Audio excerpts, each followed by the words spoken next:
Praise God.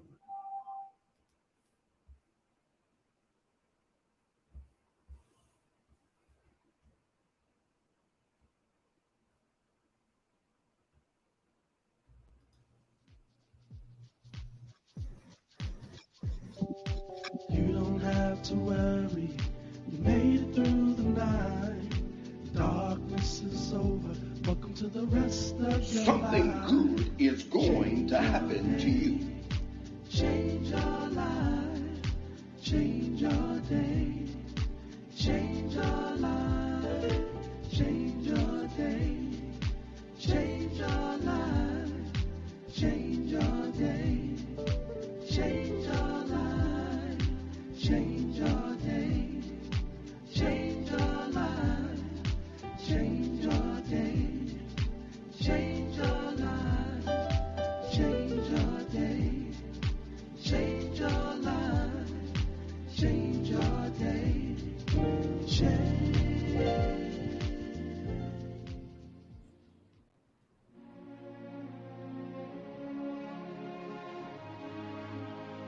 Are you ready? The wait is over. Young Preacher's Advice, the first ever written publication from Andre Cook, prophet, overseer, now author, a must-have in your library. Young Preacher's Advice, Volume 1. Now available on Amazon.com. Or to order your copy of Young Preacher's Advice Volume 1, call 866-922-6995, extension 118.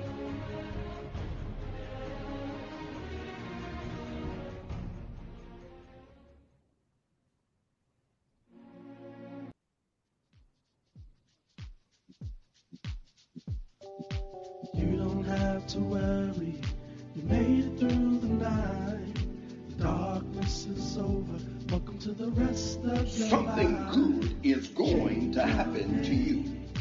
Change your life, change your day, change your life, change your day, change your life, change your day, change your life, change your day, change your life, change your day, change your life, change your day. Change your life, change your day, change.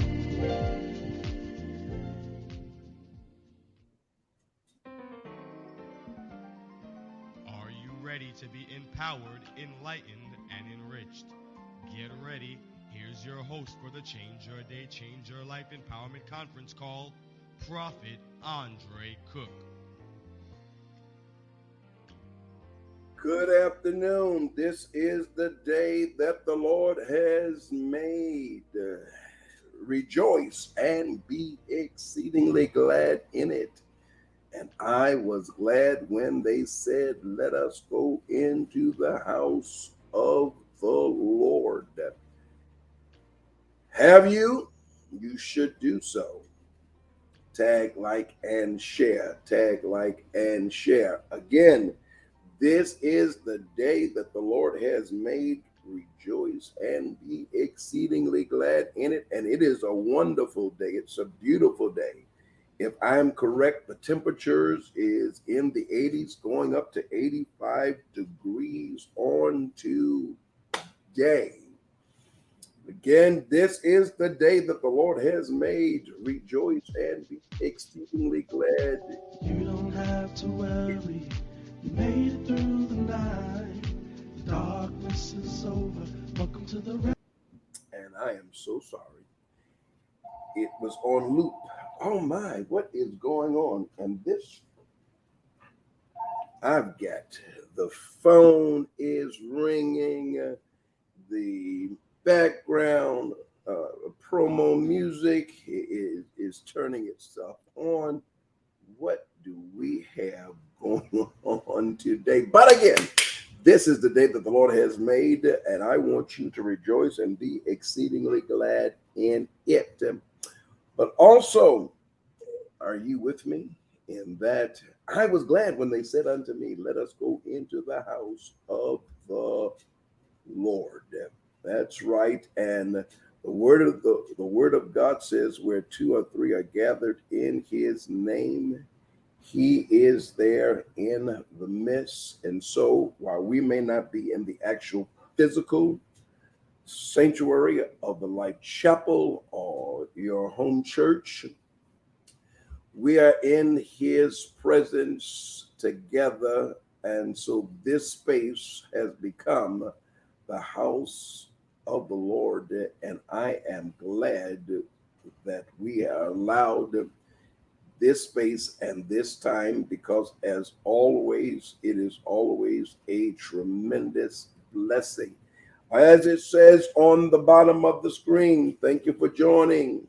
Visit the website, RevAndreCookMinistries.com, and share this live right now. It is the Friday before Mother's Day. And let me extend to each of you, pre-Mother's Day, a happy Mother's Day. To all of you who are mothers, again, I extend to you a happy Mother's Day. And I pray that this weekend will be accommodating to celebrate the greatest gift that God has given to humanity, other than that of salvation. Salvation through Jesus Christ is the ultimate gift that God has given unto humanity. Again, for God so loved the world that he gave his only begotten Son, that whosoever believes in him should not perish but have everlasting life. The next gift that God has given, that I believe is the second greatest gift of all, is the gift of motherhood. That's right. And her name shall be called Eve, the female, taken from the womb of man, for she shall be the mother of all living things. It has been said it is a man's world, but that's not the conclusion of the whole matter. What would it be without a woman, a mother, and a little girl? So to all of you mothers, let me be the first to extend to you, May 2023, happy Mother's Day. And again, my prayer for you now is that this is going to be a tremendous week of celebration. It's going to be a tremendous week of celebration. I'll say it again. It's going to be a tremendous week of celebration. Again, a tremendous week of celebration. Get ready. Something good is getting ready to happen to you, because something good is getting ready to come out of all you have been going through. For we know now that all things work together for the good for them that love the Lord and are called according to his purpose.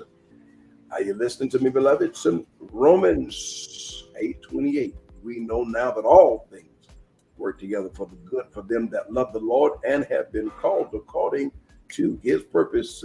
Would you put in the chat, something good is getting ready to happen to me? Come on, put it in the chat. Something good is getting ready to happen to me. And I am excited about your potentials, your possibilities, your purpose, your endurance, and your future. For those who do not know, I am your host, the Reverend Andre Cook, considered to be among the most trusted voices in prophecy today. Also, senior minister, teacher, and pastor of the Life Chapel. We're one church, two locations. Newburgh, New York, Newburgh, Newburgh, New York, Orange County, Hudson Valley area, Newburgh, New York. Life Chapel of Newburgh, New York, 346 letter A, Washington Street. And campus pastors are Pastor James and Pamela Peterson, Sundays, online, in person. You'll find them on Facebook, the Life Chapel Newburgh. Join them in person, again, online at 11 a.m. Sunday morning worship. And on Wednesdays, you'll find them online exclusively. Facebook, again, that is the Life Chapel Newburgh. That's pastoral biblical teachings. And then, of course, home of the charge service. Home of the charge service. 182-25 Jamaica Avenue. It is the firehouse, the red brick building on the corner of 182nd Place and Jamaica Avenue. It is the firehouse. It is the red brick building. In the evenings, it has been reported that you could see a flame burning above as we are experiencing the fire within, fanning the flames of revival. Signs, wonders, and miracles, salvation, healing, and deliverance, and the unadulterated gospel is preached unapologetically. And I'm inviting you to join us on this coming Sunday morning. That's right there. I'm inviting you to join us on this coming Sunday morning. Every Sunday, you can join us at 10 a.m. Sunday evenings. Charge Encounter, Charge 2.0, now called the Charge Encounter. It is an encounter with the rich, tangible, manifested Spirit and presence of God. And you cannot separate them, the presence of God from his power, or the power of God from his presence. If he is manifested in his presence, so will be his power. Join us on Sunday morning at again, Sunday morning at 10 a.m. This coming Sunday morning is what? Mother's Day. Again, this coming Sunday is Mother's Day. And Mother's Day is a continuation of the Women's Empowerment Month. And we have a very special guest that's going to be joining us. And I'll leave her unnamed, but I've been giving you hints.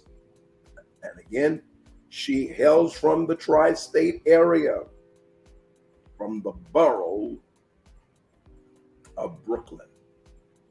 She's a pastor. She's an itinerant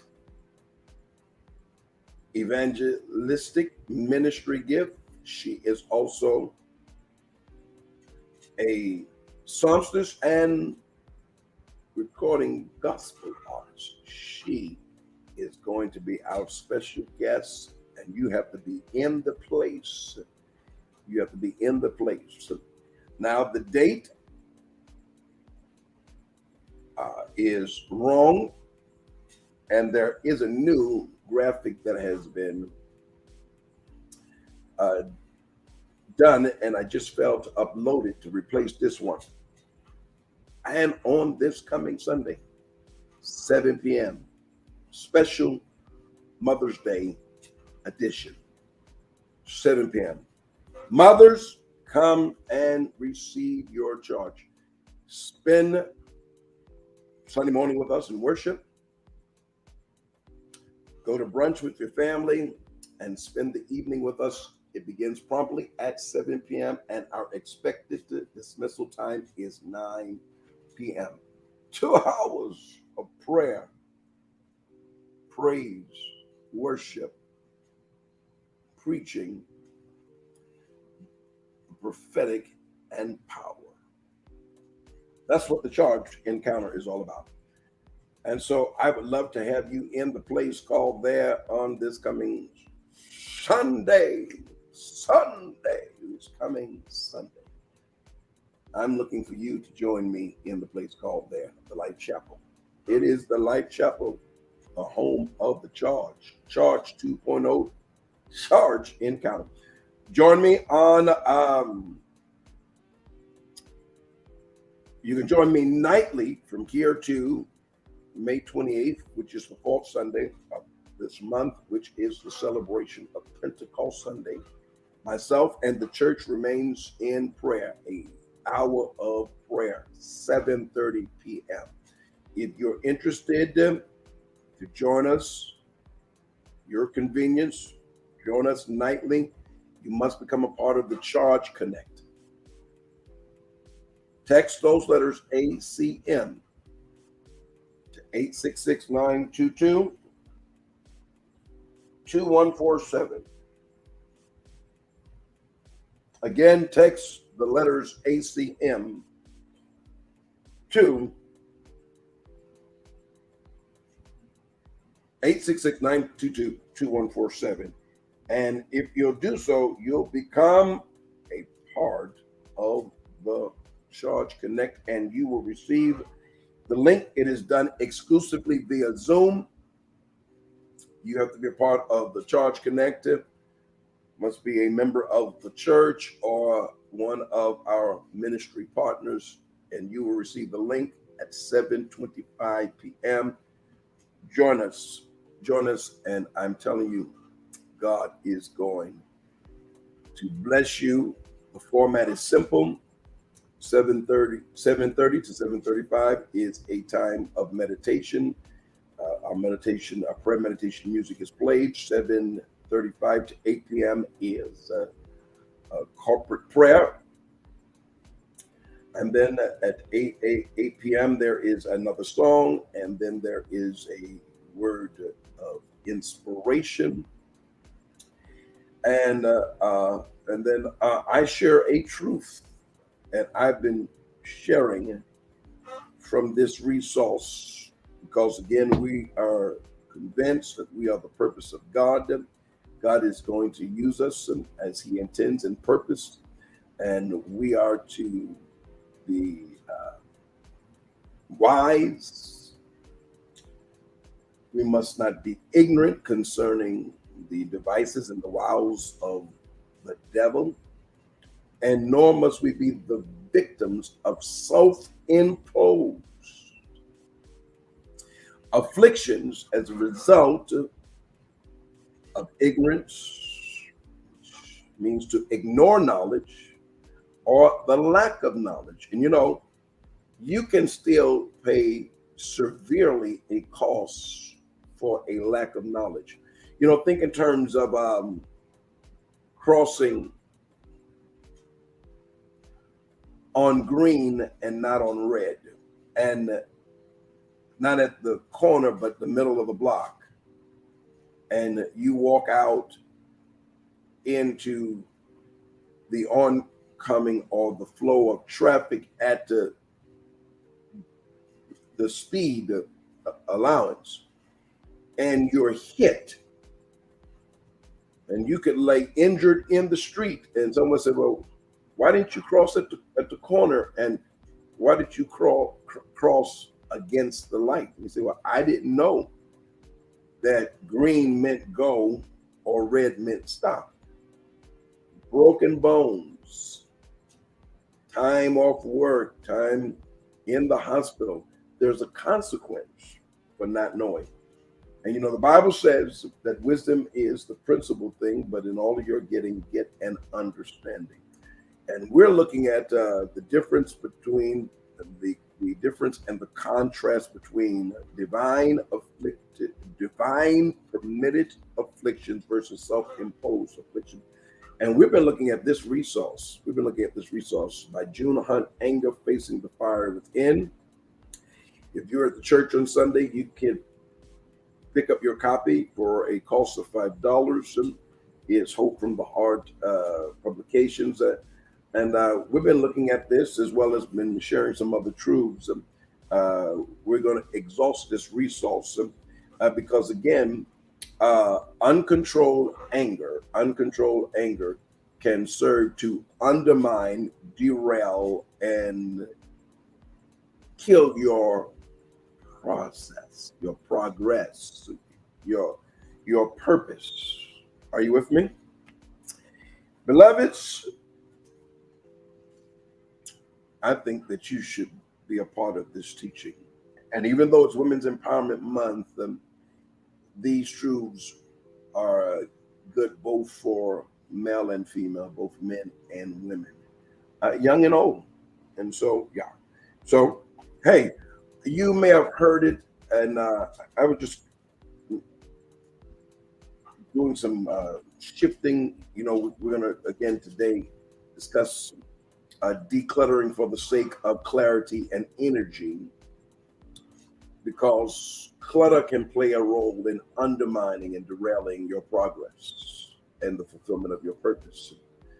And it becomes a self-imposed affliction. And so I think it'd be worth your while. I was doing as I'm teaching and preaching, I'm decluttering, I'm cleaning up, I'm selling some things, sowing other things, discarding other things. And I was, in this day of digital products and digital downloads, and I had forgot that I actually had physical copies of my initial writings, Young Preachers Advice, Volume 1 and Volume 2. Volume 1 is available on Amazon. You got to just look me up and you'll find it. But I want you to pray for me as I have begun the process of revising and updating these writings and taking them and making them a combined volume 1 and 2, 50 truths in each, so a total of 100. And so Young Preacher's Advice, number 1, your call is to preach the gospel and also to serve those to whom you preach. Affirmation, licensing, and ordination are not your chances for ministry to work for your personal gain. It is for you to work the ministry for the gain of others. As a minister, you lose your right to be served, but instead gain the opportunity to serve others. That's advice number 1. Advice number 5. Young Preacher's Advice number 5. Knowing God for yourself is not an excuse for disobeying leadership and disrespecting others. And Young Preacher's Advice number 7, which is lengthy. Your message should be Christ-centered, helpful, and impactful. This can be done without the shade if you are of the light of information and revelation. The people's response will exceed your expectation if your presentation feeds them. Also, if your message is to gain an emotional response, then consider your preaching motive. Are you preaching to gain a response to your need to be needed, or is the objective that your listeners hear from God? Every message needs not to have crescendo or celebration as the objective conclusion, but rather salvation, healing, deliverance, growth, and service. Advice number 1, number 5, and number 7. And then also in volume number 2, let's consider advice number 1, Young Preacher's Advice number 1. And this is appropriate for now. The weather is warm and the summer is to be enjoyed. However, if you are not officially excused or on vacation, you should be in worship and tending to your duties in the house of God. Don't let the hot Don't let the warm or hot weather get you fired.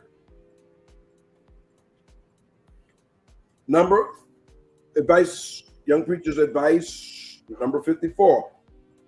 Essential prayer is not only the praying you do for others publicly and privately, but your personal devotion of prayer. And let's see, let me skip to the back.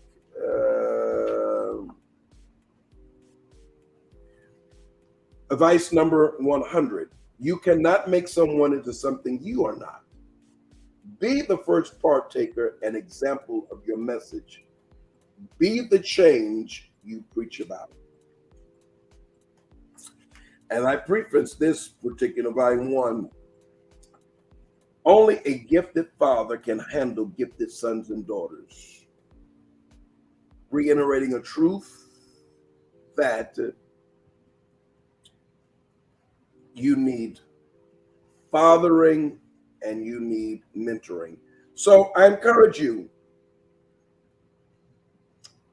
why don't you go to Amazon today? I'm out of, and I'm not going to do a reprint of volume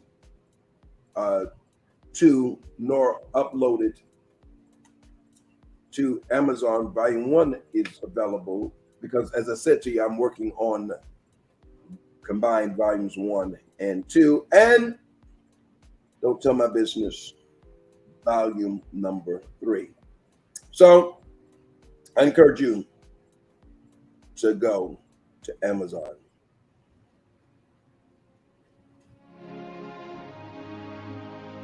Are you ready?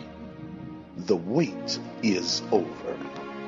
Young Preacher's Advice, the first ever written publication from RevAndreCook, prophet, overseer, now author, a must-have in your library. Young Preacher's Advice, Volume 1. Now available on Amazon.com.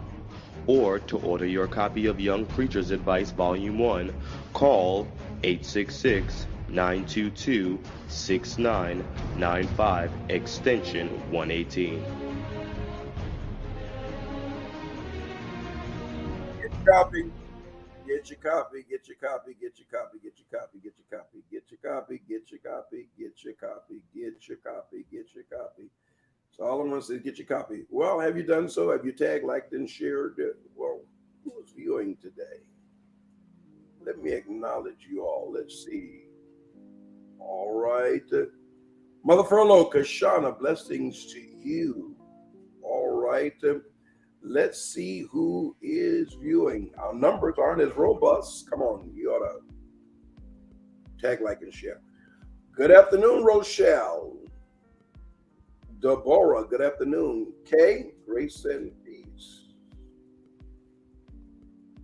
Elder Mark Davis, good afternoon to you. Mother Marilyn Torres, good afternoon. Betty, good afternoon. Blessings, good afternoon. And Mother Davis, blessings to you. Prophet Jeremiah House, I thought I inquired. I want to connect with you, man of God.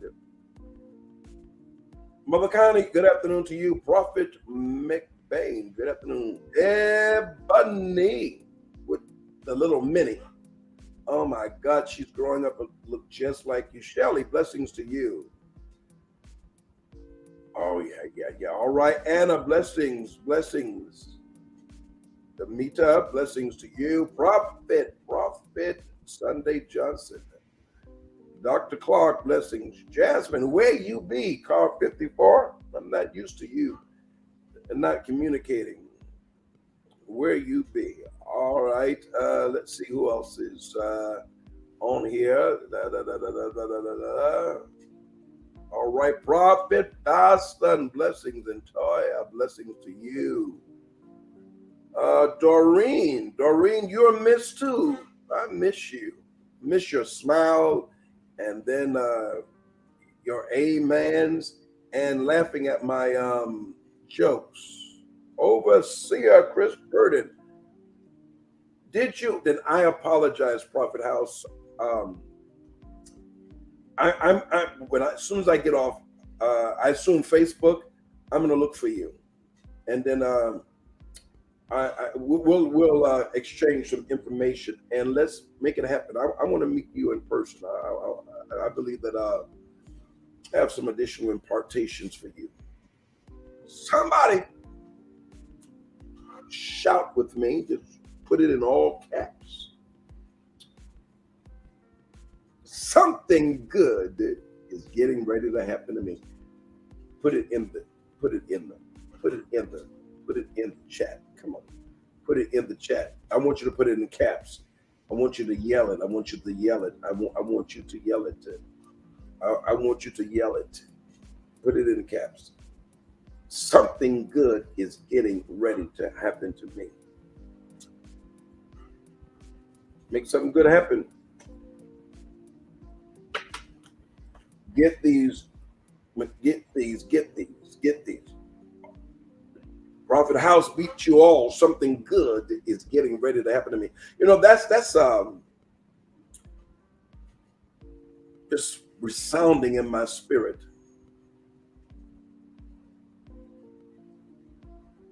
Oh, I appreciate you, sir. Thank you. I'm honored, and thank you for the vote of confidence. And the apostle, the bishop, Dr. Aretha Wilson, has given me a new tag label as well. Charge master. That thing is resonating. And so I appreciate you, son. Thank you. Come on. Put it in caps. Something good is getting ready to happen to me. Something good is getting ready to happen to me. Yeah, Prophet Johnson, that thing, when she said it, the last time I was, I believe it was at Raw. Oh man, she said that thing has jumped in my spirit, and I just can't let it go. Something about that title, that tag, the charge master. That thing itself is a blessing. I want to say to you today that God has not forgotten you, especially as you tend to feel. Hey there, Elder Bostic. Hey, Apostle Young, blessings to you as well. You know, sometimes we're in the midst of the process that is executed by God and permitted by God, even though it can be described as an affliction, which is something painful. But God hasn't forgotten you while you're in the midst, and I believe that's what Joseph was alluding to when he said to the servant that would be restored. You remember he interpreted the dream of the baker and the I believe the doorkeeper. You lose me at the moment. But each of them had dreams, and one was told that you're going to die, and the other you're going to be restored to service. But he says to the one that's going to be restored to service, remember me. And I believe that statement was a statement that he was saying, please God, through this dream, this interpretation of the dream, Lord, don't let me be stuck here beyond a day or two after the servant of the king is restored to palace service. And he would be forgotten for 2 years. 2 years. 2 years. 2 years is a long time to feel forgotten, to feel overlooked. Did you hear what I say? 2 years is a long time to feel forgotten and overlooked. And so I want you, and I sense the Spirit of the Lord reiterating that He has not forgotten you. And as the purpose of God, and here we go.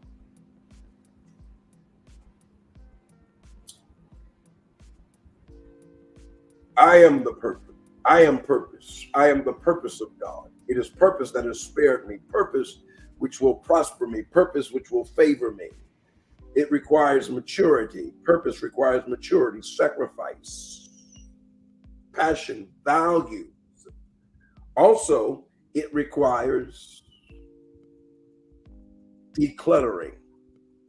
You know, sometimes the reason our emotions or a sense of being forgotten gets the best of us is because we haven't put forth the necessary effort. We haven't put forth the necessary effort to declutter. And we declutter for the sake of clarity, because remember, material matter is a voice and it's energy draining.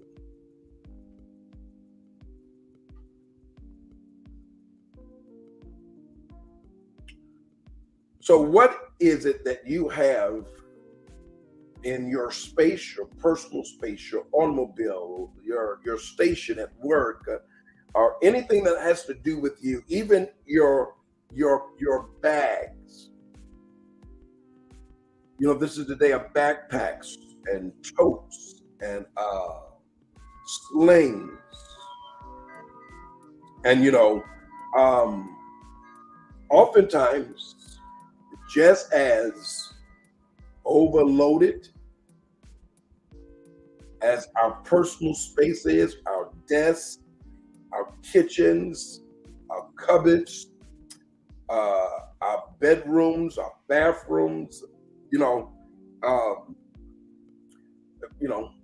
I remember one day not being able to get in my front door or to leave without squeezing out the door because of the things I had stored behind the door.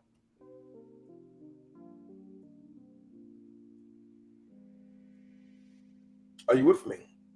And it wasn't until I realized it posed a safety hazard as well as a threat to an necessary emergency exit due to some particular emergency. The fire alarm went off and was saying evacuate, and I was startled because the building in which I live had recently upgraded their emergency announcement system and alarm system, and the alarm is in every room, but it's so piercing that it makes it impossible to stay in the unit. And the first time it startled me, this isn't a test, this isn't a drill. And I went to move to the front door, to get out the door. And I wasn't panicked, but I was trying to move because I live on the top floor. And they shut down the elevators. When that goes off, when that alarm goes off, the elevators are shut down and can only be controlled by management or the arriving emergency personnel. So if I don't get in that, if I'm not out when it's announced and if the elevator is running, not in that elevator before it shuts down, then I've got to walk down 18 flights of stairs. I'll be honest. I'm just if I don't have to walk down 18 flights of steps, I don't want to. Are you listening to me? And it was then, and then unbeknownst to me, the Lord was beginning to develop. You know, it's been said the message is first to the messenger. That God was beginning to develop this teaching on assignment, purpose, assignment, and decluttering for the sake of both clarity. If you got a whole lot of clutter on your desk, your workspace, you're not as focused as you could be if the landscape was clear.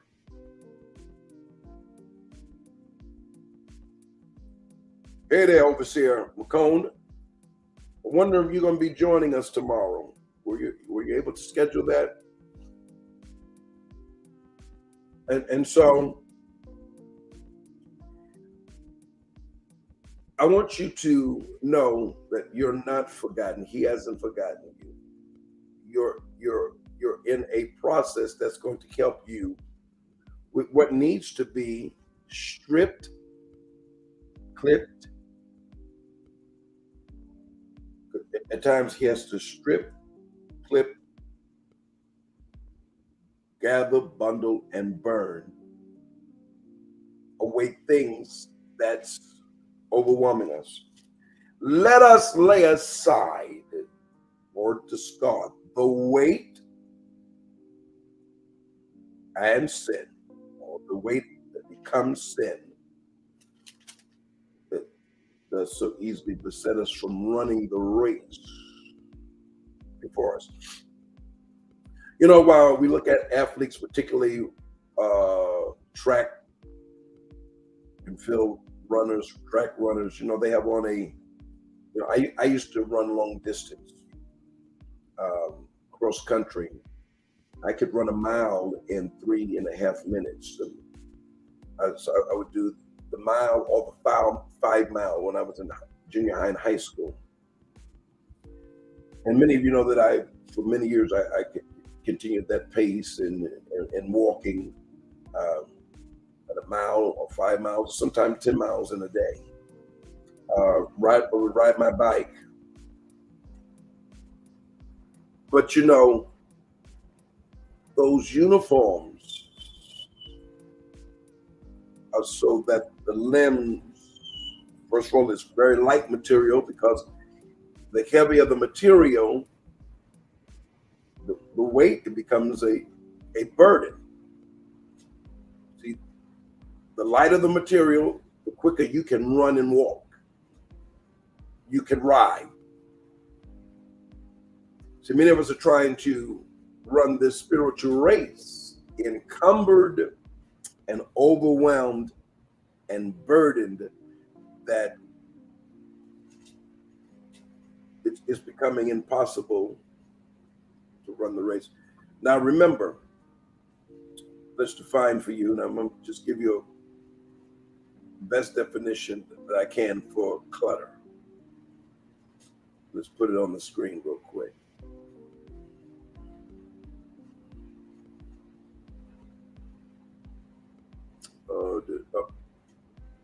Clutter is what you end up with when you have more stuff than you need. Did you hear that? And it is anything that you have not used within the last 6 months or year. It is something you do not need. It's taking up space. And remember, the key to decluttering also is the practice of EHAH, the EHA system, which means everything has a home. Some of you, there are many things that you do need that are just out of place. That's why when you need them, you can't find them. And then what you then do in turn is not replace them, you add. You'll buy another one, and then later on find out you have 2 or 3 because you didn't have a specific home. I was talking to one of my spiritual daughters on yesterday, and she FaceTimed me, Minister Shalonda, and I was working. I had turned I had turned this way, and I was using my phone she FaceTimed me. My phone was here in this little stand, mobile device stand. And so I was talking to her, and she says to me, she says, Dad, what? She says, what is those? Because you can't see it from this vantage point, but to my left, there is a bookshelf from the ceiling to the floor.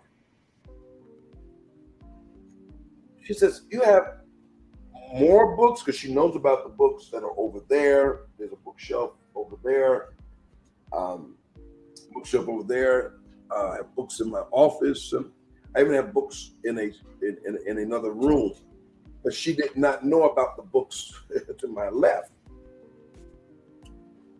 But then I showed her that each shelf, they're categorized. The books, Bibles, commentaries,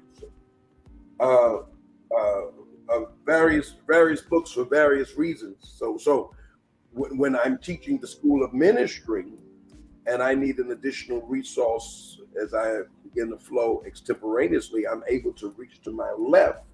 You know, I'm in a chair, slide or wheel, and I'm able to grab it.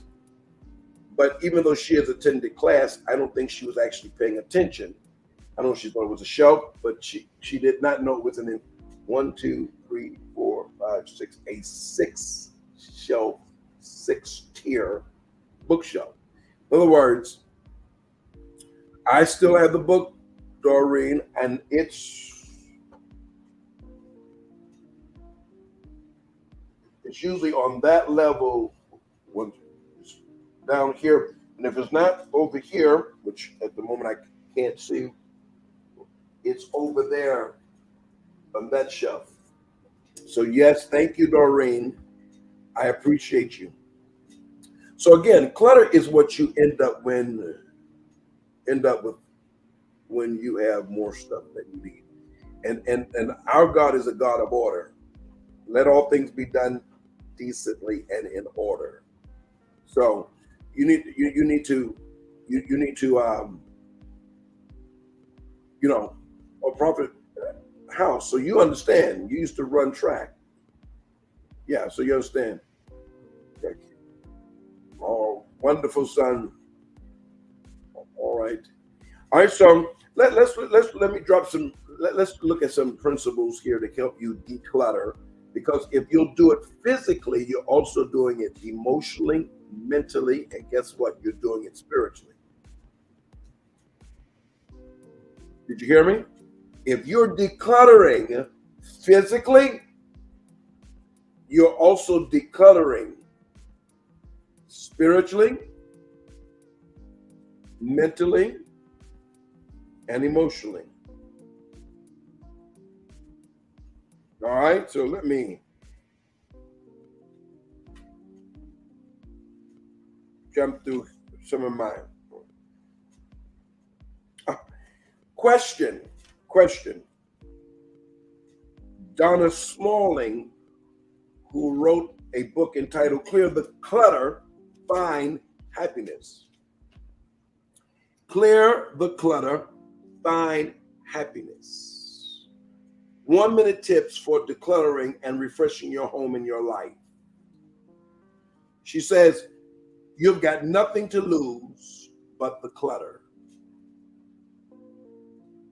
You see, when I start teaching a particular subject matter, I put my hands on as many resources as possible to help you. Absolutely. Clear the clutter and find happiness. She asks the question, she says, ask yourself, how is clutter affecting the quality of my life? Is it taking a toll on my self-esteem or relationships?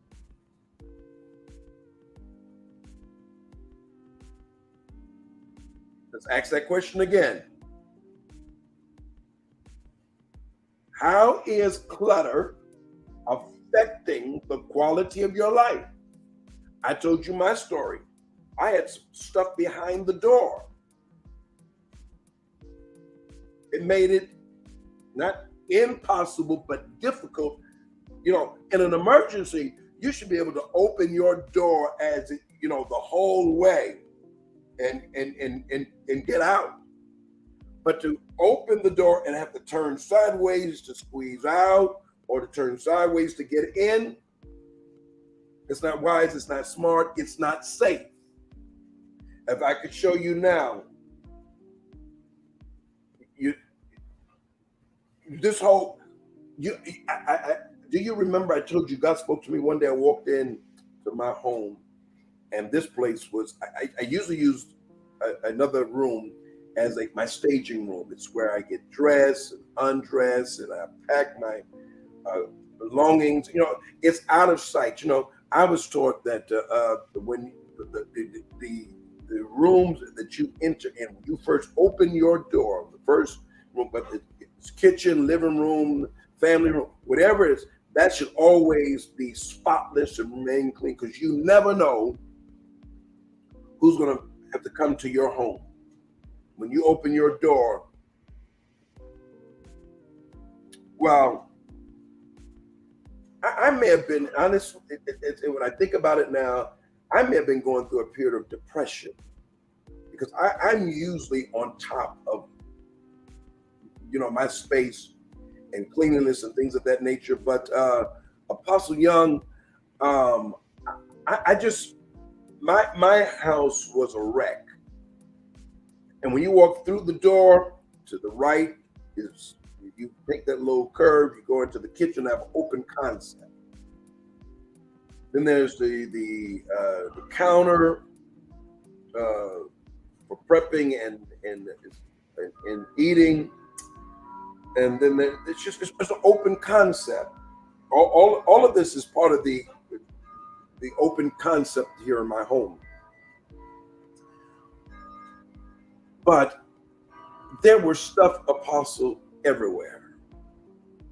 There was stuff everywhere. And I heard the Lord said, clean it up or lose it. See, if you could hear from God for others, you should first be able to hear from God for yourself. God spoke to me, and it was with a sternness. It hit my spirit. He said, clean it up or lose it. I didn't try to figure out, was that by fire, or you're not going to afford me the opportunity to maintain it by the resources you provide for me to have the lifestyle that I have. Well, I spent the next week every day for a few hours cleaning up until I got the place spick and span. And everything has a home. You know, some people like, you know, very, very little. I think I have very, very little, you know, because I'm actually trying to become a minimalist. Only thing in my space is what I utilize. Other than that, I don't want it. I don't need it.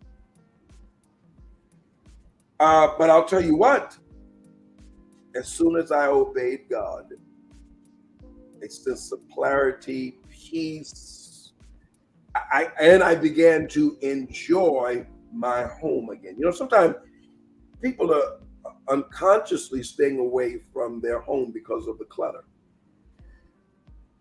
Reverend Bostic says, I'm not cluttered with things. The clutter is mental for me. I am all over the place with things. I feel like it should be done to the point of anxiety. Wow. Yeah. Father, for Reverend Bostic, we pray that you would begin to aid her unto deliverance from the anxiety that is self-imposed because of a sense of perfection, a sense of having to do all things, especially beyond the time allotted by energy and necessity. In the name of the Lord Jesus Christ. in the name of Lord Jesus Christ. So, how is color affecting the quality of my life? Is it taking a toll on my self-esteem? How you feel about yourself, or relationships? And relationships, I can tell you now, whether it's professional or personal, if you're not a clean person or you got a bunch of stuff, I have at the door, before I even enter, I wear mules that are actually left outside my door and a set that's inside the door. I don't walk barefooted because issues with being flat-footed. So I can't walk on the bare floor. So I always have some type of mule or recovery slide on. But nothing disturbs me than a person who wants to enter my home and not take off their shoes, because you're dragging everything from outside into the home, especially if you have carpet. And I only have carpet in the bedrooms. Everything else is bare wood. But in addition to that, what bothers me is if a person, I have a situation where, there's a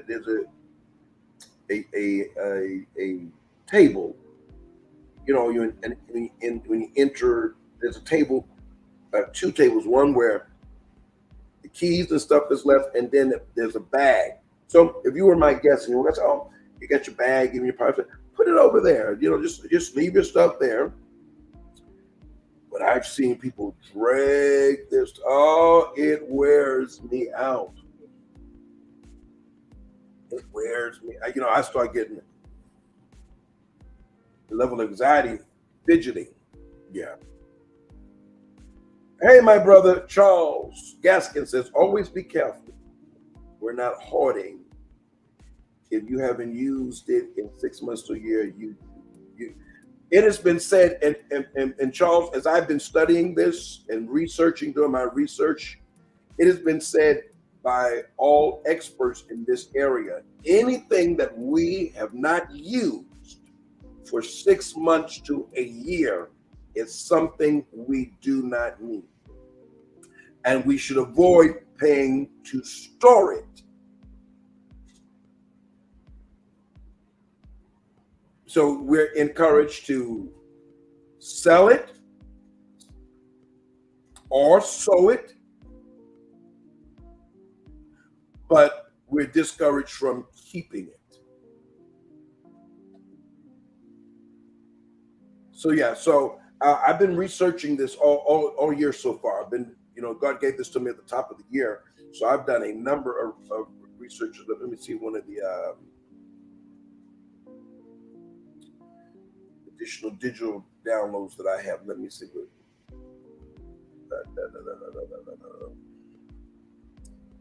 Yeah, but this again has been a great resource.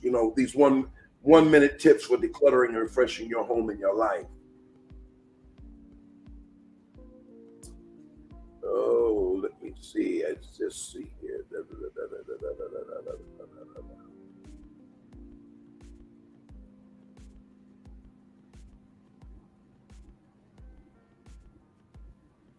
Let me see. Y'all just give me one moment. We're here till 1:15, 1:30 on Fridays.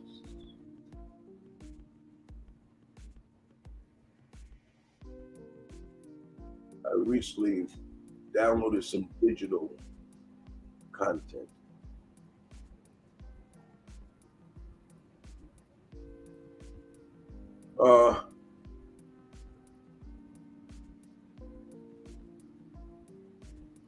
You know what? I don't want to spend too much time looking for it.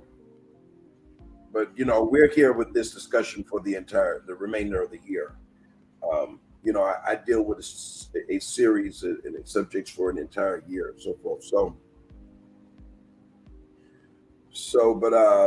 we'll continue to look at this.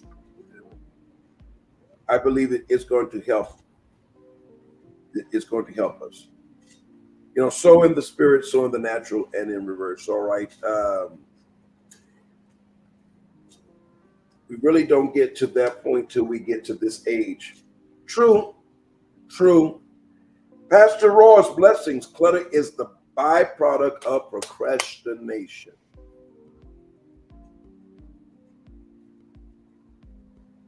Young prophet Jeremiah House says, Prophet, would you classify hoarding as an addiction to gain a thing, but also hard to let go of? Both.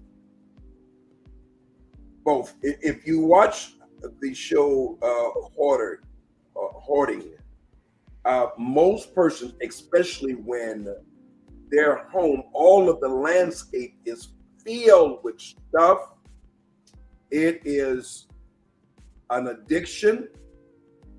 It is both an emotional and a mental. Now, remember, I've said this, and I say this with all sensitivity and no intent to be crude, disrespectful, or insensitive. As the world is coming to the end of the pandemic, as we would say, we are still dealing with an overlapping pandemic of mental health challenges. And hoarding can be an indication of some mental health challenges. So Prophet House, yes, both. It can be an addiction and an indication that someone's having an issue for various reasons of letting go, but it's usually emotional and mental. You know, I think I went through a season where,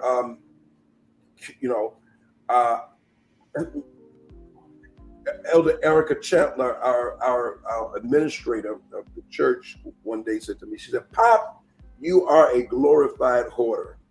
I said, a glorified hoarder? What is that? The laughing we did. But after some self-examination and in therapy, I brought this up. A lot of what I was holding on to, I was buying in bulk, and not wearing some things, and I would eventually give those things away. But again, until I would do that, it's taking up space. I have right now still, and I know what I'm going to do with a number of these additional. I have the same resources. I bought them 3 and 4 and 5 at a time. It used to be my justification was, well, I want one in each location. I was pastoring several locations, and I was on Sundays I would run upwards to 4 to 5 locations. My Sundays would start at 5:30 a.m. First service like 7:30 a.m. and I was all the way from Newburgh, New York to Long Island. So, and that was back in the day. It was more when, you know, printed publications. It wasn't digital. And so I would have, and then everything became digital, I still was holding on to. I need to, you know, I'm sure I could find this possibly in a digital download. I still like to highlight. I like to mark in the margins of the Bible. Even the question that she asks is, if you could see, is highlighted. I highlight. So, but the challenge was what Elder Chandler was saying to me is, Pop, you have too many of these things. And that's why you're challenged the space. But the therapist said to me, you have an issue of letting go because you don't think that you'll ever have the resources to have these things again. So you buy these things and you store these things, or you keep these things. I am still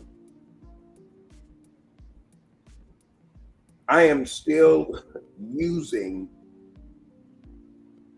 water. On the onset of the pandemic, I ordered at least 100 cases of 12 the essential bottles of water. I had it on a weekly rotation, weekly delivery. You know, it's automatic. All the things that were in difficult to acquire, I started buying in bulk. One of the daughters of the ministry just recently got a new apartment, moved into a new apartment. I said to her, I came to church the other week, and I gave her a bunch of hand soaps and things of that nature. I hope you're not offended. That's because, see, I guess I'm being transparent here. I'm telling you, you see, and I wind up having, because trying to store this stuff in my apartment, it became impossible. It's part of that clutter. So I had to get a storage unit just for the stuff that was growing in the kitchen, in the living space. And you know, well, we closed down. I'm not having visitors or anything like that.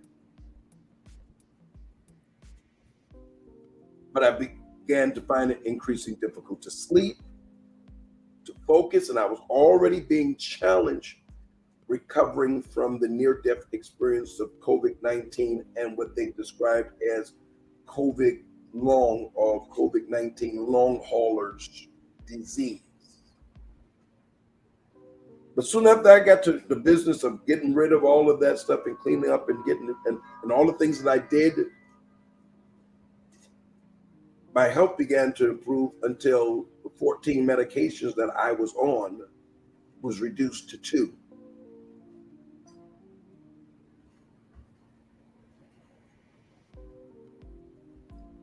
Thank you, my brother. Yeah. Prophet McBain says shoes must stop at my home door, new socks or disposable. Same here. And I found, Prophet McBain, some people get offended.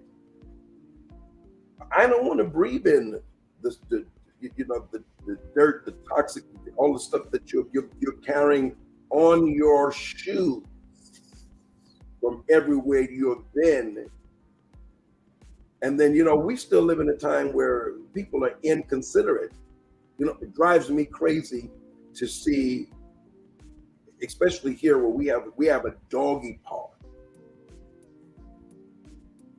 You got the back of our building, 8 feet away is the entrance to the doggy park where they can play, but also the area where they can relieve themselves. You just have to pick up from yourself, pick up behind yourself, your pet.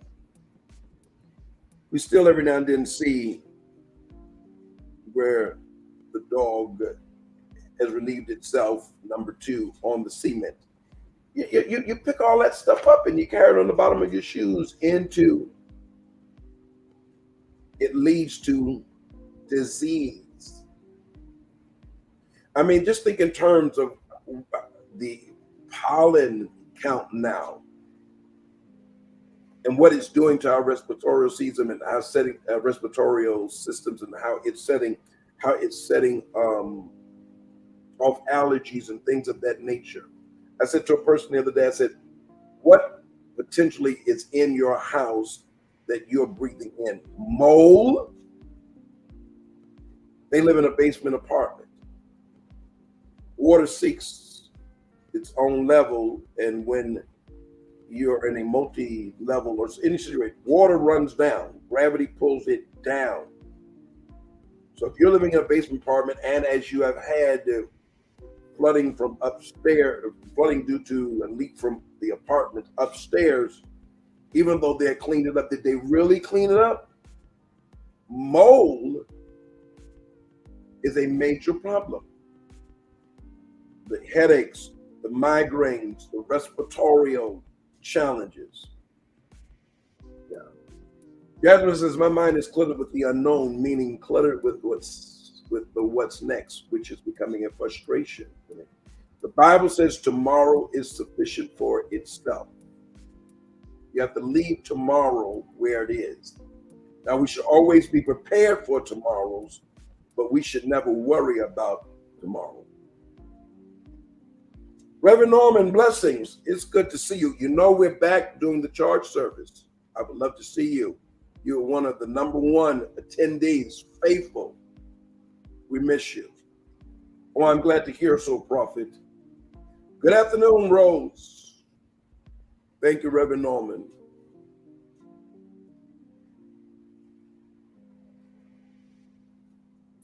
Princess says, I make sure I don't have mold and mildew. Absolutely. Absolutely. The animal owners here do this. It's terrible. I just, and you got to be very careful because these animals have more rights than humans do. I know you will. I'm looking forward to seeing you walk through the door. Angelina, happy Mother's Day. All right, so again, the question was asked, how is clutter affecting the quality of your life? Is it taking a toll on your self-esteem or relationships?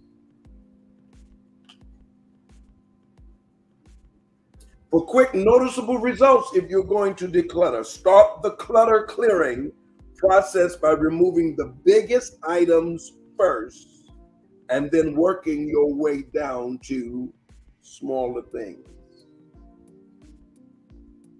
So here's advice to Kendra. I see you're coming as well. Blessings.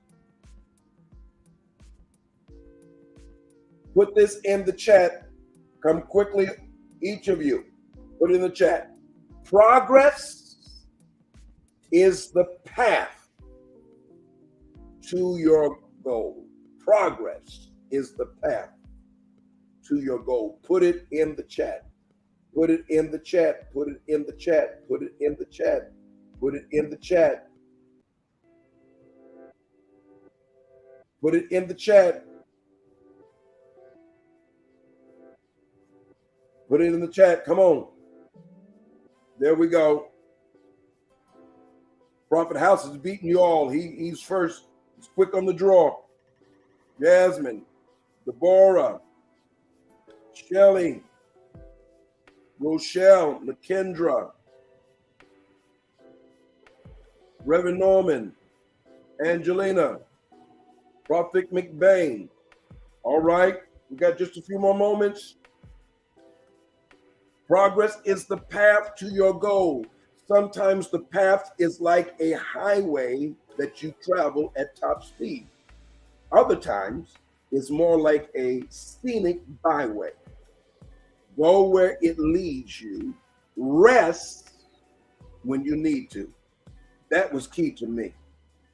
When the Lord spoke to me and said, clean it up or lose it, as with most things that I do, I jumped right into it. And I got overwhelmed. And then day 2, day 3, I didn't want to tackle it. I was overwhelmed. And the Lord said to me, spoke to my heart and said, rest. When I took the next day to rest, I was able to tackle it in increments each day for the next 3 or 4 days and got it all done. And now the biggest thing right now is just maintenance. Maintenance. Hey there. Look, he took us to $13,000 towards the $50,000 that we're saving towards the relocation of the sanctuary of the Life Chapel and its operation. We're moving. And we've got a campaign going on. Thank you.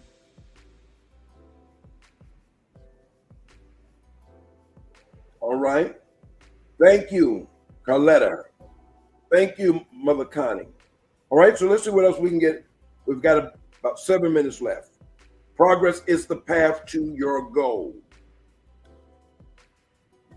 Oh, I think we should wait to address this one. If you can relate to this, I just want you to put the emoji in the chat, your hand over your face or something. I want to, or say amen or ouch me. Are you ready? Stop paper piles.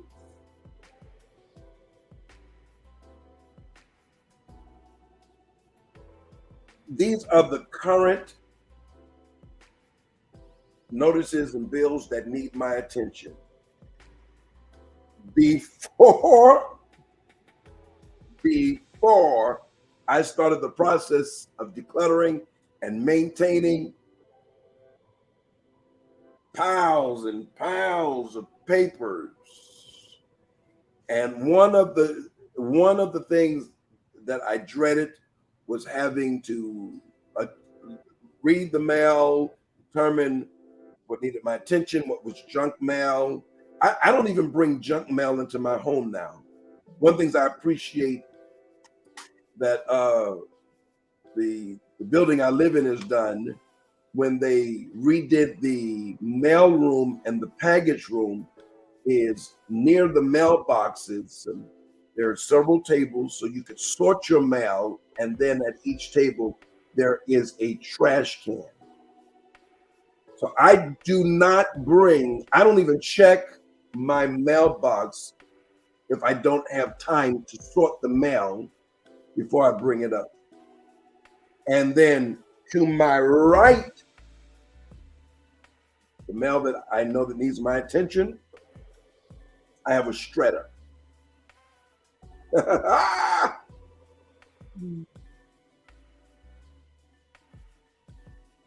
Reverend Norman says, please reach out to their church like it. I will. I love them as well. Come on. The board said it. Stop paper piles. Mother Davis. Mother Davis said, Rochelle just blanked. Prophet Jeremiah House, Lord, that's me. Stop paper piles. Toss all junk mail. Don't sweat it. More is on the way. Keep only current catalogs you order from and recycle old ones promptly. Cancel magazines you never seem to have time to read and request a refund for the unused part of your subscription. Jot notes, reminders, and phone numbers in a small spiral notebook or note-taking app instead of relying on bits of paper and sticky notes.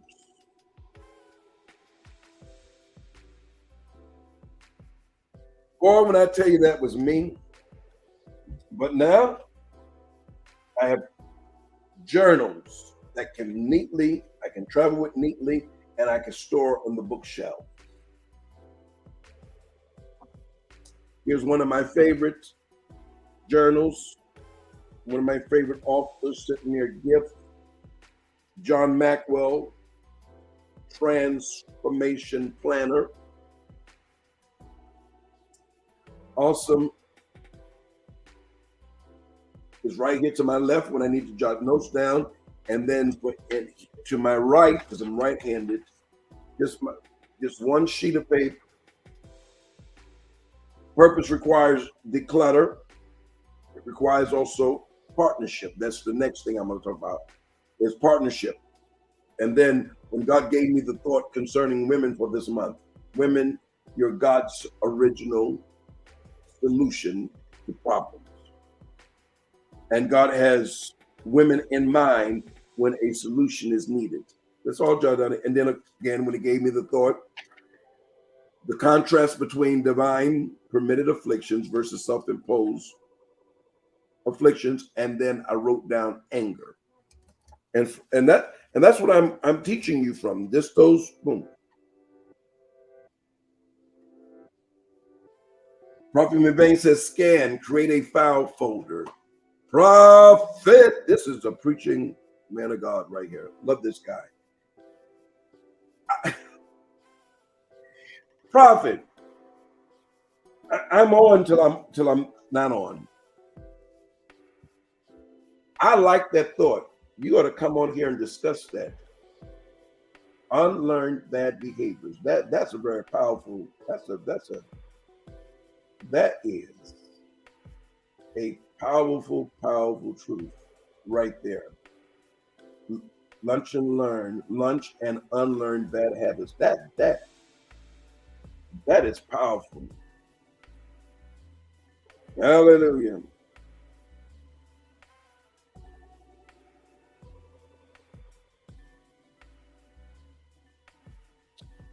I'm looking for you.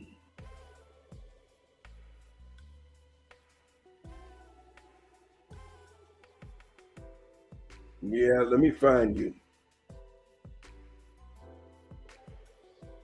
Let me find you, Prophet. Come in and have a conversation with me.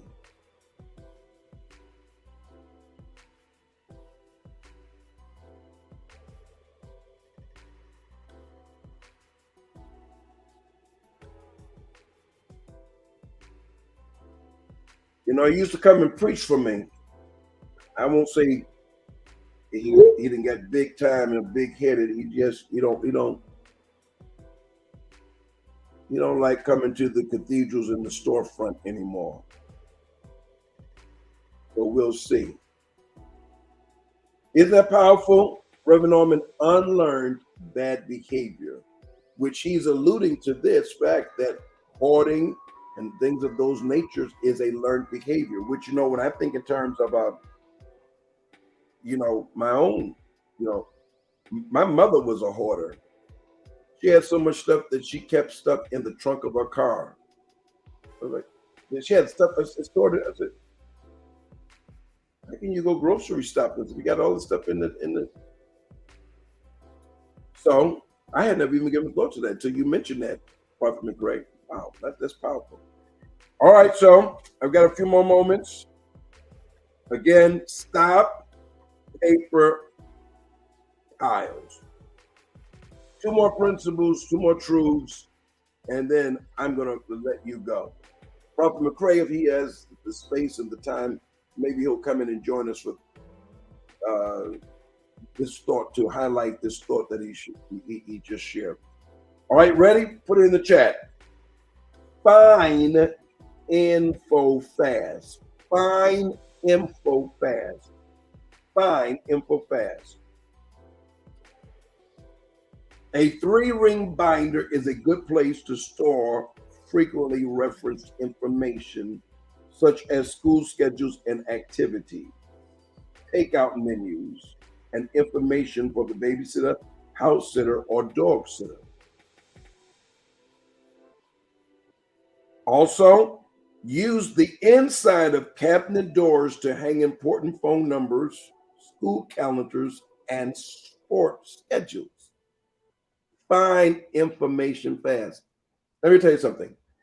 Nothing has derailed my leaving home in a timely fashion to make an appointment before time. In other words, if the appointment is at 12 o'clock, I need to be there 10 minutes of 12. Because if you arrive at 12, technically you're late, especially if you've got to get in the building, go to the floor, go to the room. You're making yourself late. Again, here's a transparent moment. Until I actually created a home for my keys, which when I enter my home, I do not move beyond my key station until I put my keys in their place.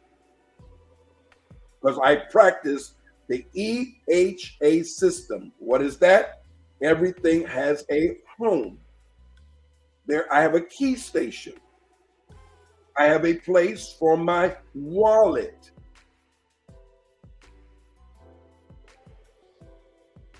My charging station is here for my phone and my ear parts.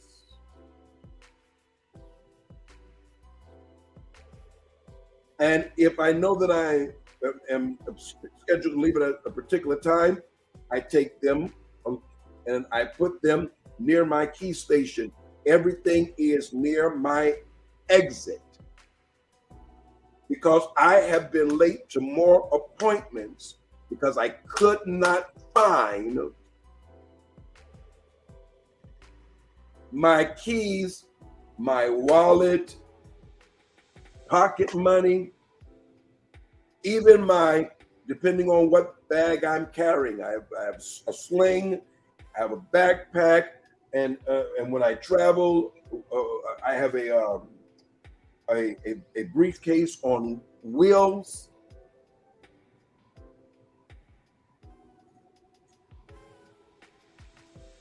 Now I understand why our parents taught us, get your school clothes ready at night.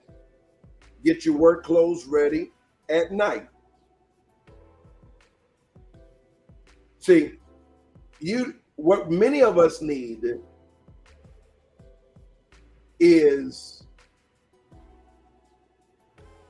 preparation for the exit,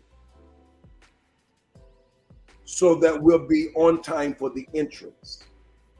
We need preparation. Somebody put that in the chat. Preparation for the exit.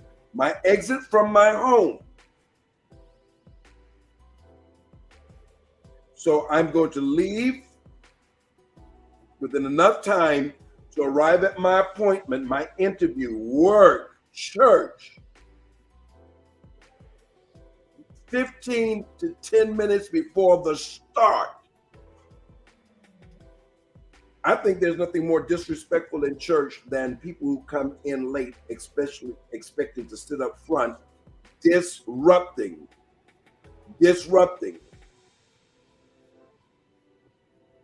My son has come on here.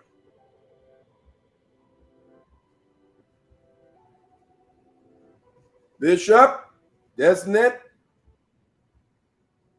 Pastor, Prophet Jonathan McLaren.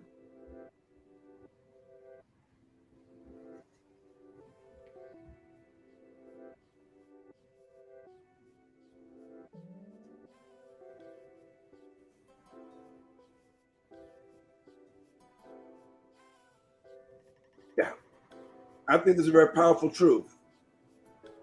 McLaren, I think it's a very powerful truth.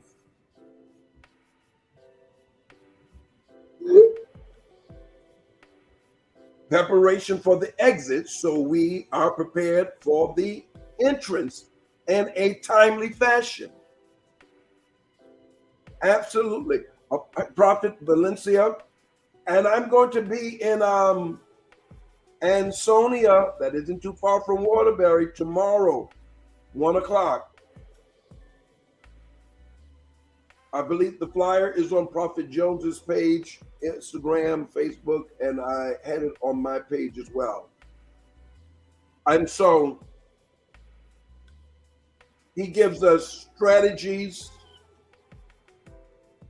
witty ideas, and inventions.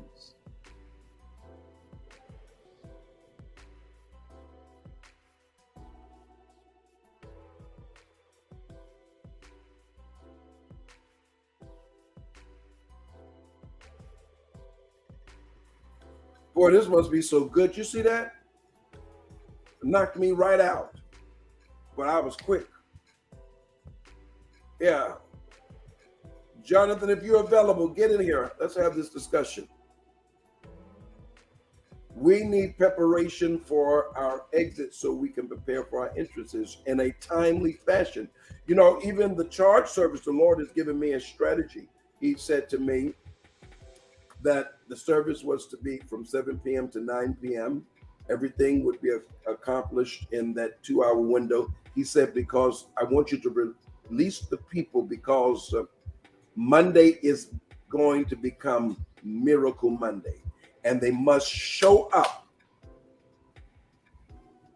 attentive, alert, their A game. So we've got to get out so they can get home in a reasonable time, get in bed, be up early, and to be at work in various places and appointments on Monday before time, alert, attentive. Their B game is still their A game. Thank you, son.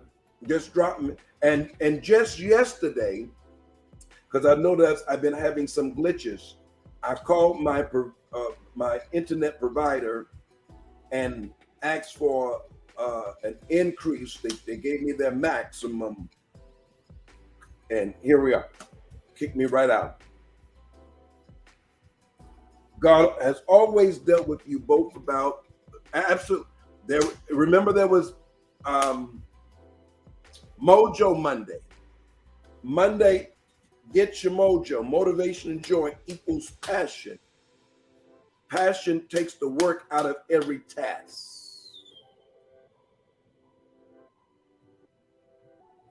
Prayer Revival Monday. Hour of Prayer Monday. But God has always given me a special anointing, but there was nothing like Mojo Monday. Mojo Monday was, that's how the location was launched in Stamford, Connecticut. Mojo Monday. Hundreds would meet me on Monday night.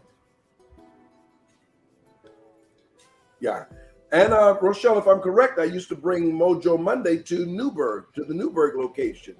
And then I shifted. The Lord said, go to Stamford. All right, final principle. We're cleaning up our homes and our lives. We're decluttering for the sake of energy and clarity. We are undoing this self-imposed curse or affliction because Satan is exploiting it, undermining and derailing progress, momentum, and purpose. So number one, stop paper piles. Number two, find information fast. And number three, our conclusion for today, file it, put it in the chat, file it and forget it. File it and forget it. Designate one basket or tray as your inbox. Do not return papers to your inbox once you remove them. Move them along to the appropriate folder or to the recycling bin or waste basket. Like for instance,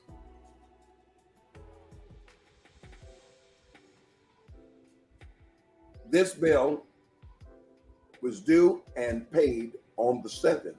So you know what I'm going to do when I'm done with you all? I'm going to, it's not going back to that pile. I'm going to actually shred this.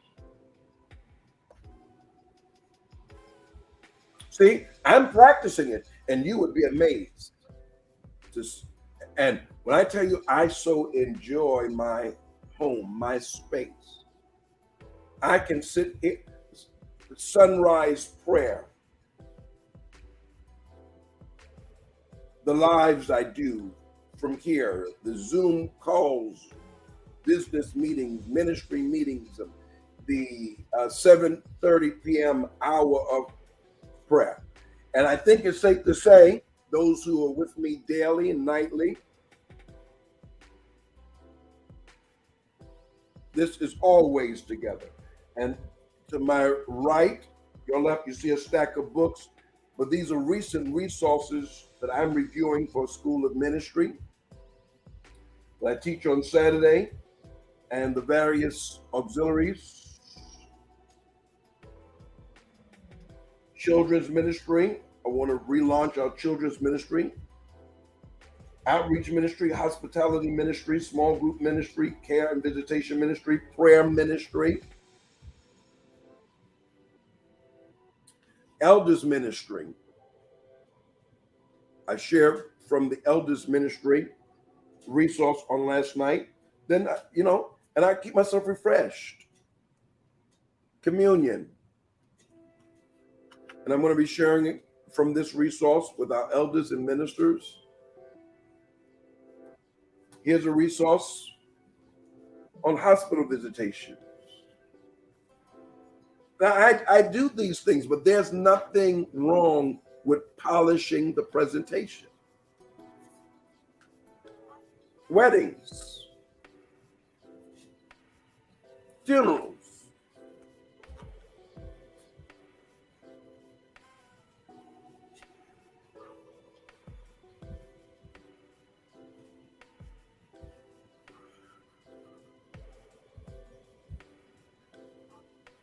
oh, absolutely, son. Well said. I love how you did. This is not a backdrop. This is my actual background. This is, you're in my home space.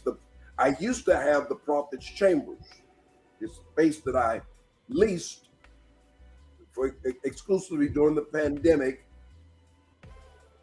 to minister. I'd removed it from my home.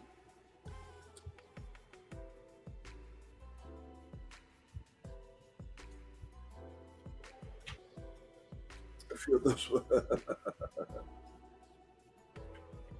And these eagles are significant, prophet.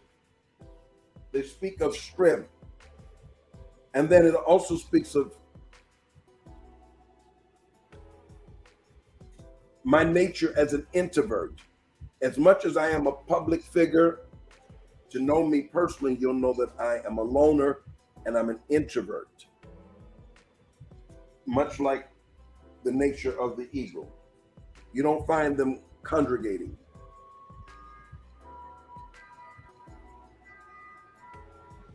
And of course, what would I be without my Bibles? All right.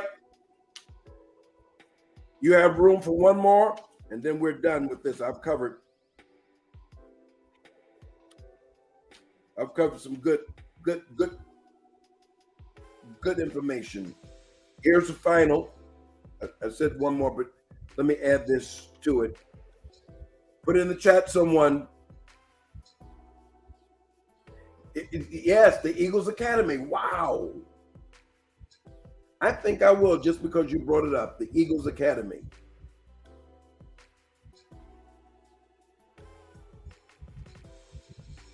Here's the final. Here we go. Go paperless. Put in the chat. Go paperless. Go paperless.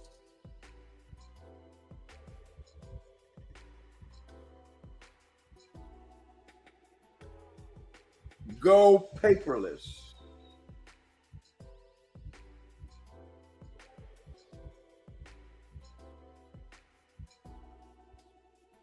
Come on, go paperless. Opt for electronic billing statements from your bank, credit cards, and utility companies. Scan, as Prophet McBain says, scan receipts and important documents to your computer using a scanner with software that allows you to search documents for keywords, then shred the paper. Create folders on your computer that mirror your paper folders for receipts, insurance policies, and so on, and file electronic statements and scan documents into these folders.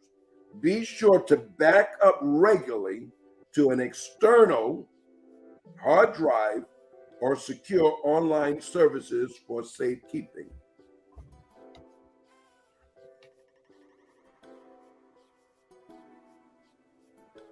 External drive. See? Personal.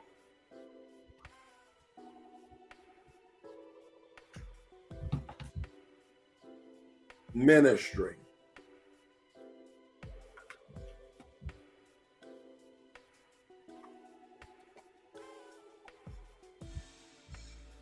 You listening to me? And preachers, it is going to help you during times of preparation, times of devotions, time in which Prophet McLaren Get in here. I sent you the link. Prophet Aaron McCray has come in, but he's having problems joining. But I want to end this conversation with one of you guys, or with both of you. Yeah. Keisha. She's been well behaved lately. My daughter's been well behaved. And then I'm gonna give y'all another one, and then we're done. Because this is I think this is best. This is best. Keisha, what it be called 54? Time saver, time saver. How much time do you waste every day looking for your car keys or phone, unpaid bills, checkbook, or whatever? Find a home for these things and never, ever put them down except where they belong. Here's my mantra. Don't just put it down, put it away. Somebody put that in the chat. Don't just put it down, put it away. Again, the EHA system. Everything has a home. Create a home, especially for the items you need upon your exit. When you enter your home, you should have a station for those things because you're going to need them for your exit. Don't just put it down, put it away. Now, I know this isn't usual preachment, but I'm not only here preaching. Remember, this is lunch and learn. I'm providing you with information that's going to help you, and for many of you, professionally, ministry, and so on, it's going to take you to the next level. Because there's nothing like a clean and burdenless presentation.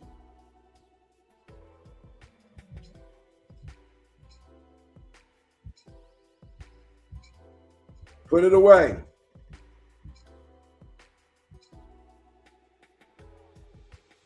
You know, when it was necessary. I come in, shoes at the door, key station, wallet station, backpack, a station, charger for my devices. I now know where everything is, and I have a system. If I'm coming out of my bedroom, I make the left, I make the round, I come in this space, I grab my phone, my AirPods, if I'm taking them, because I'm always carrying, but I know where they are. They're here, boom. Then I make my way to the door from grabbing anything out of my closet for my hat or my jacket. I always have on a jacket, boom. Then I'm making my way to the door. Wallet, house keys, car keys. Bam, out the door.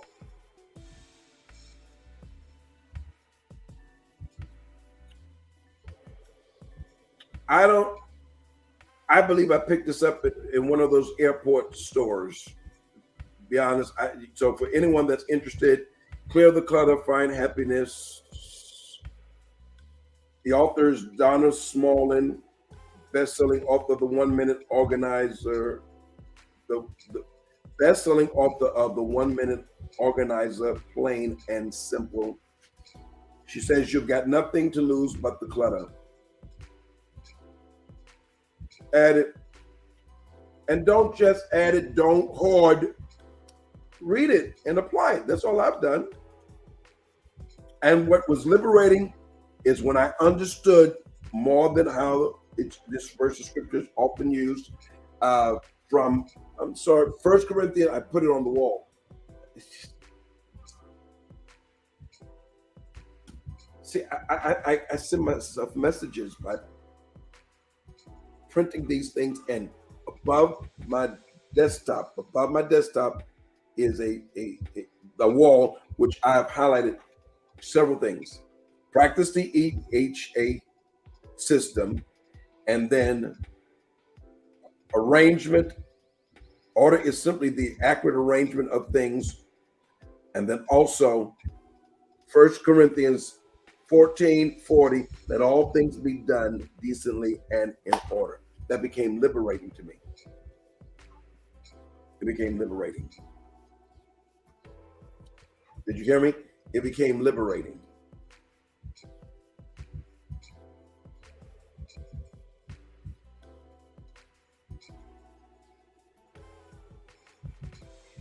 Time to sow. It's Friday.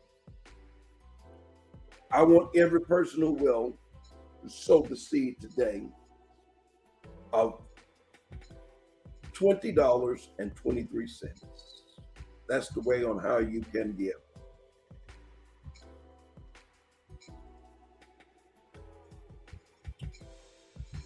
That's how I want you to get.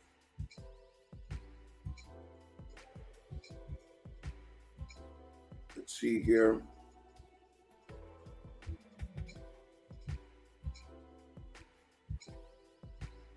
Oh, I've just been joined by one of the ministry sons.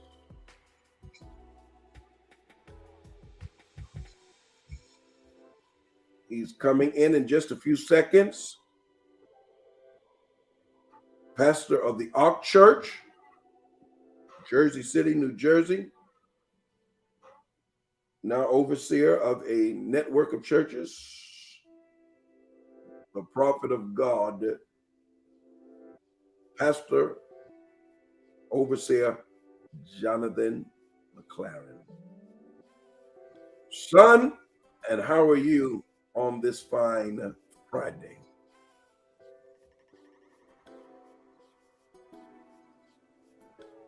I'm good, sir. How are you? Wonderful, wonderful, wonderful. Listen, while I got you here, Yes, sir. I want you to expound upon this profound statement that you made. You're echoing my sentiments, but when you reiterated it, I just felt as if there was something you could add. Preparation for the exit, so we are prepared for the entrance. What comes to mind? What stirred you? Because I felt like there was a stirring when you gathered it, when you grabbed it. Yes, sir. You sent it out.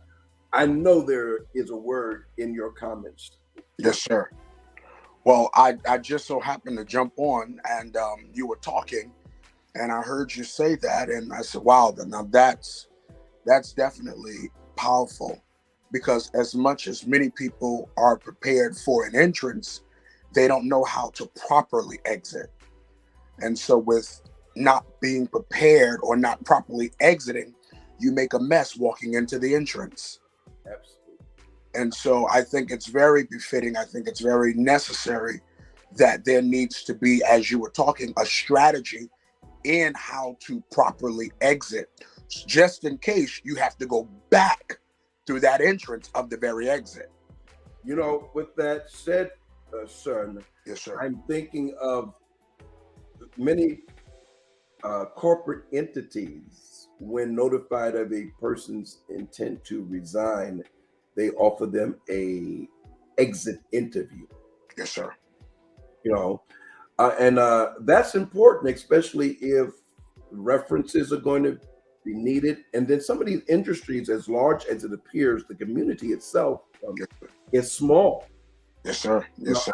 I have a friend who just recently got hired at another company, and when they got hired at another company, they met on the new job several people who worked for their previous company. Yes, And sir. they didn't know that they were at the other company. And you know, it's important how you leave our homes, leave Yes, sir. our places, leave our churches, leave our places of education and employment, Sir. and how we leave a place we've called a church home for sometimes decades. Absolutely. You know, it doesn't have to be terrible. Right. Yes, sir. You know, but I said something else, Prophet. I want to hear your thoughts on this. Yes, sir. Don't just put it down, put it away. You know, I'm talking about everything should have a home. What comes to mind, Prophet? Well, that's powerful. Don't just put it down, put it away. And then when you say everything should have a home, I believe that, and I believe you're talking about clutter, correct? Yes, absolutely, sir. Even what comes to mind, and piggybacking on that particular thought, what naturally comes to mind from a personal experience, I am often guilty, and I'm just going to be honest on this platform, I'm often guilty of leaving my bed in disarray, right? And so if I'm rushing, there are many times I had to come to the Life Chapel and rush out because I was commanded to be at a certain place at a certain time. And so you don't have time to really organize. So you're pulling stuff today. Just try to get on here, pulling stuff together and then you throw stuff down and so I'm throwing clothes on the bed, stuff on the bed, and I'm leaving. So when I return, especially after a powerful service, the first thing you want to do is, get in the shower and then just get into bed peacefully. But because I left my domain in disarray, now I have to spend extra time cleaning up the mess I've made. And now I cannot, it's now exuding more energy, making me more tired. Whereas if I could have stopped or took a little time to just be prepared earlier and say, you know what, let me take this down, put this on, all right, and then put the rest of the stuff that I'm not using, not wearing, or not, have no need for, put that away so that I do not allow myself to succumb to extracurricular activities that's not necessary, and then I delay my time of sleep. See, we delay purpose and delay God's agenda for our life when we're so caught up in the things that should have been taken care of before we accepted the assignment. My Lord. I'm going to ask you, if you are so kind, to join me on next Friday. This is my subject matter. Yes, sir. Purpose. We are purpose. Purpose of God. Purpose has spared us. It's going to prosper us and favor us. It requires maturity, sacrifice, passion, values, and faith, but it also requires decluttering. Decluttering for the sake of clarity and for energy. Absolutely. And we declutter, we are healed spiritually, mentally, emotionally, and physically. Yes, sir. I think that you have something to contribute.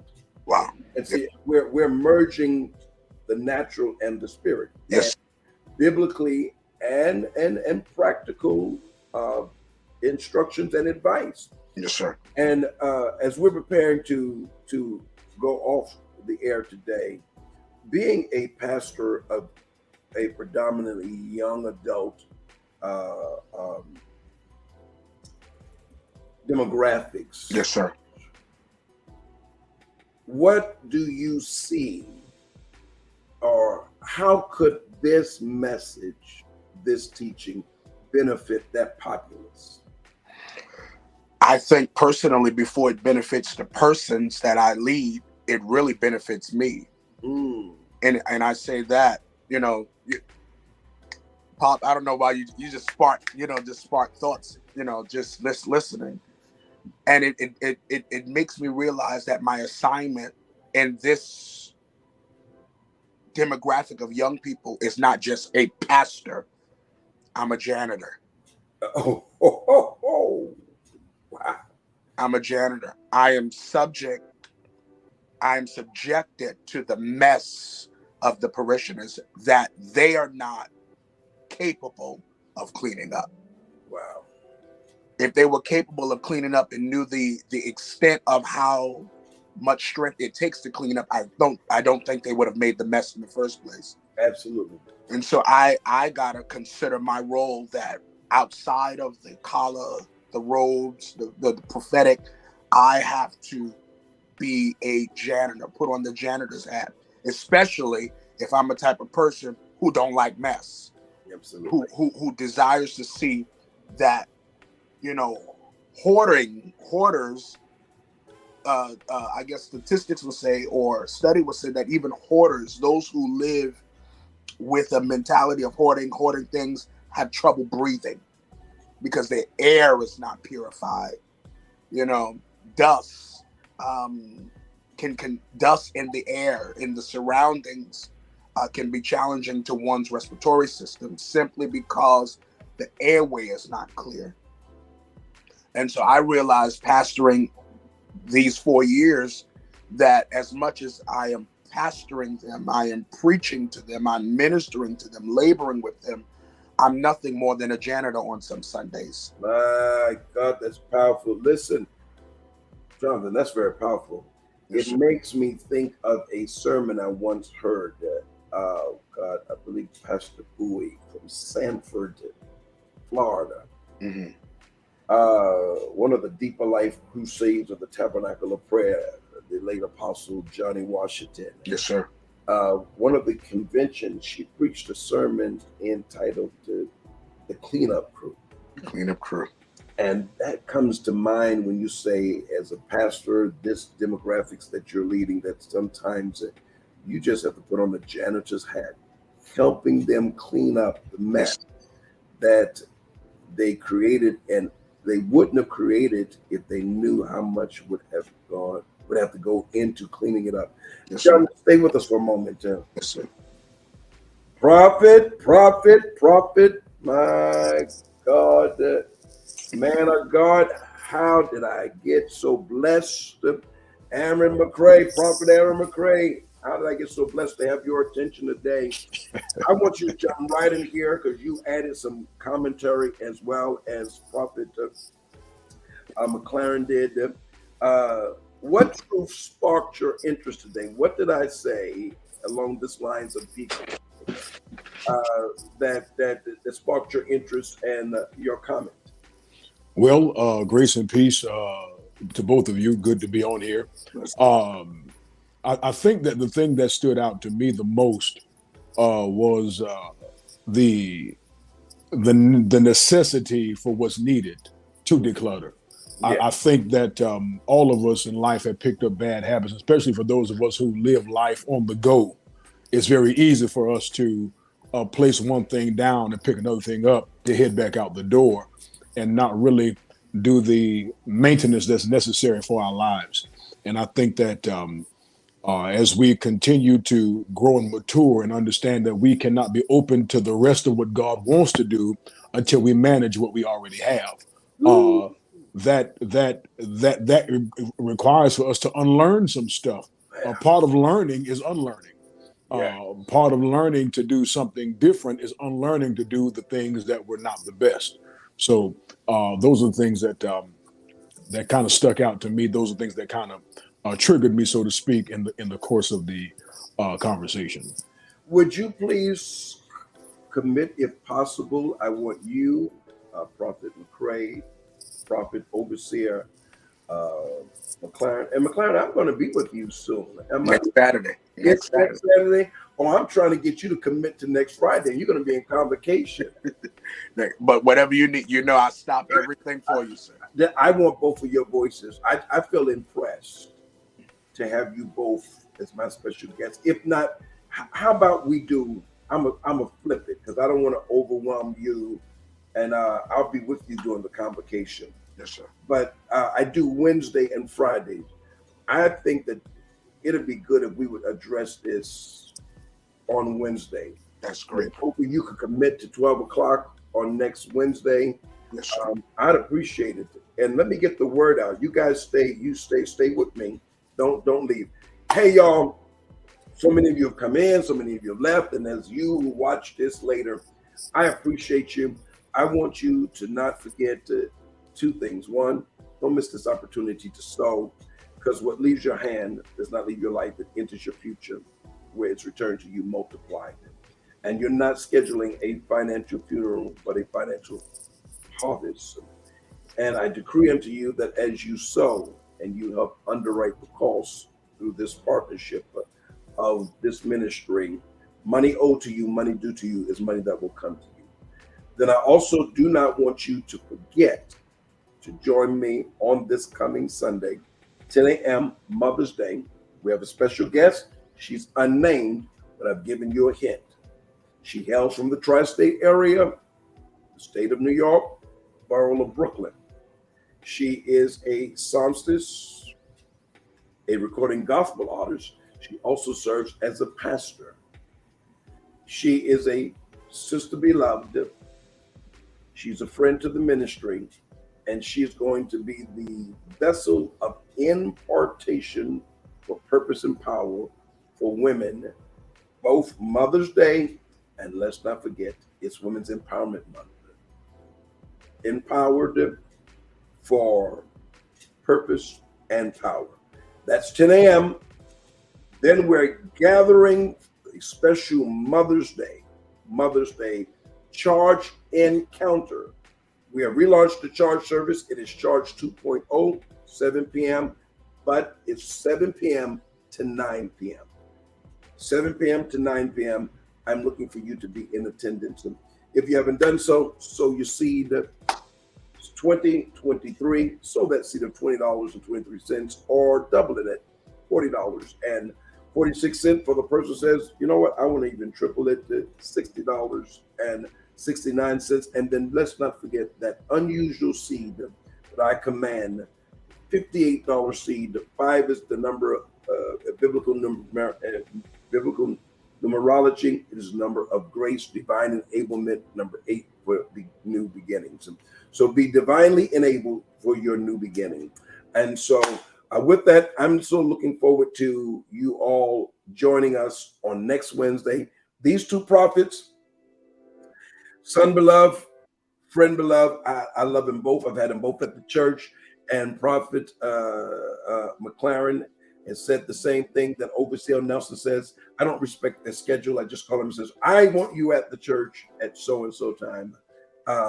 And McLaren doesn't live far. So McLaren, you're preaching this morning. You're preaching this evening.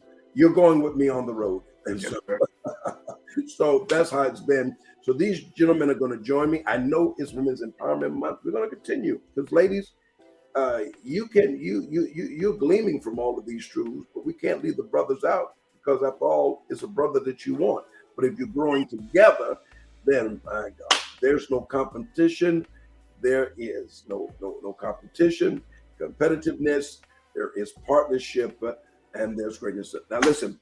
So don't forget, I want to see you on Sunday. Tomorrow, I am in Ansonia for the affirmation, for the consecration to the overseer and affirmation to the apostolic prophet Sylvester Jones, 1 p.m. Follow the Instagram and the Facebook. All that, the information's on there.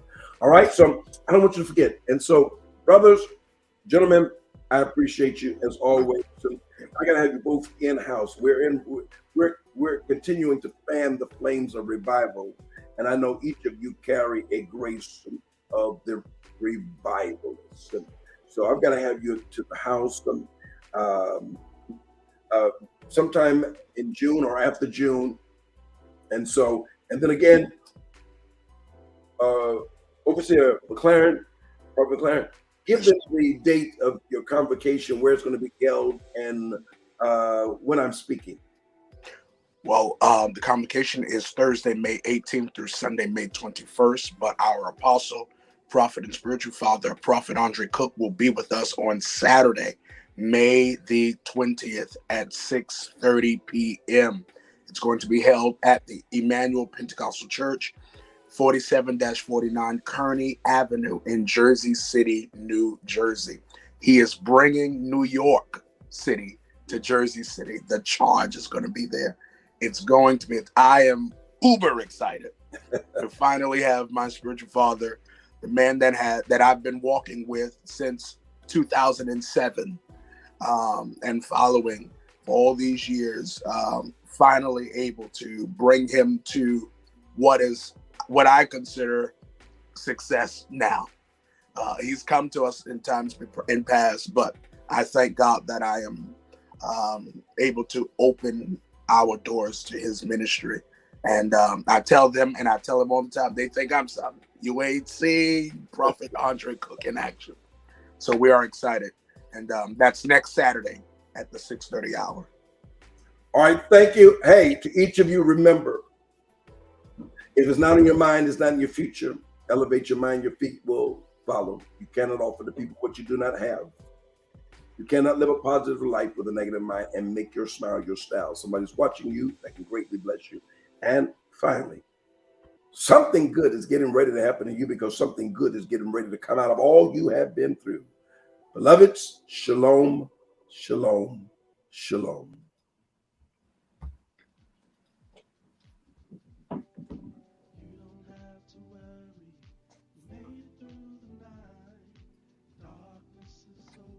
Welcome to the rest of your Something life. good is going to happen to you. Change your life, change your day, change your life, change your day, change your life, change your day, change your life, change your day, change your life, change your day. Change your life, change your day, change your life, change your day, change.